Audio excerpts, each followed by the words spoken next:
Throughout the years, I had explored the streets. I mean, starting in like 5th, 6th grade, I started smoking weed and drinking if it was around, you know, friends, older brothers. I mean, scraping pennies for tall cans of malt liquor. You know, starting freshman year, you know, I went through stages. I just went through everything.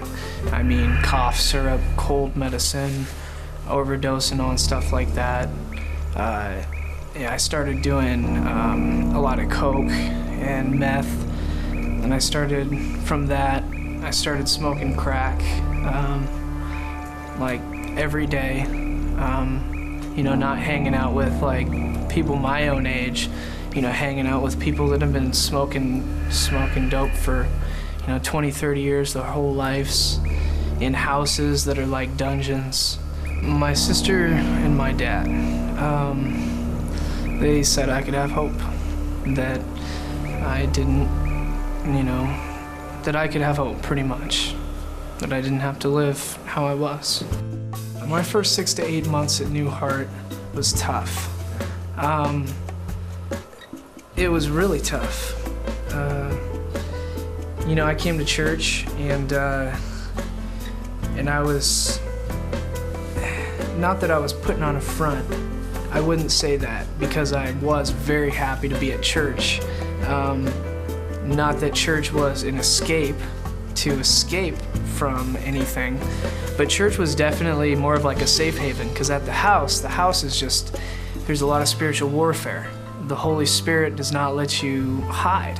Not that you can hide in church, but I mean, you say you're going to New Heart Place, you're saying, Lord, I give you access to heal these wounds in my life.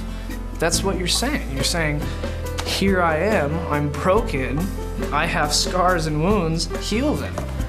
And he does. So the first 6 to 8 months, I was having old scabs ripped off me left and right, and I did not like it. And in that, I mean, I got so much healing. That's what really, it's like whenever I was just about ready to give up, every time it's like the Lord saw it and he gave me healing.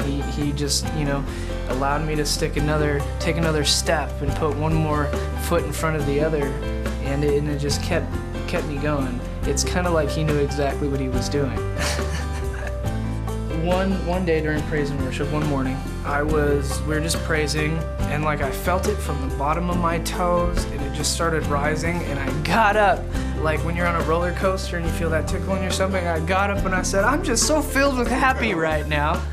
Right after I got filled with the Holy Spirit, we were in praise and worship, and I thought I was gonna be kicked out of New Heart because I couldn't sing. I couldn't do praise and worship, so I was worried. I kept going up to Pastor Glenn, saying, Pastor Glenn, was like, I don't know the words, and like, I just don't feel comfortable singing. I was like, but don't kick me out. And he was like, I mean, looking back, it looks ridiculous now, but then, I mean, I just didn't know, and so Pastor Glenn was like, boy, it's okay. You know Pastor Glenn, he's great. You know, and I've been to the bottom of bottles looking for answers, sobbing and crying, hurting in my chest, literally clawing at my chest, on the ground, rolling, curled up, because it hurts so bad, because I don't have what I think I need to have.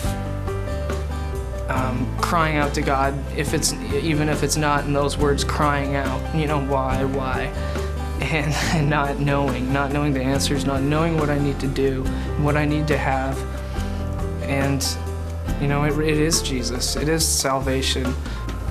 I believe with all my heart that the reason that I'm still alive today is because I accepted Jesus into my heart when I was a kid. I just know that if you put yourself out there and just trust in God and give your life to Jesus, you can get lots of wounds over lots of years, and it's not going to be easy. I don't think anybody can promise that it'll be easy, but if you give your life to Jesus, he can heal you, and he can heal your wounds, and you can be healed. You can be healed, and there is hope. There is hope.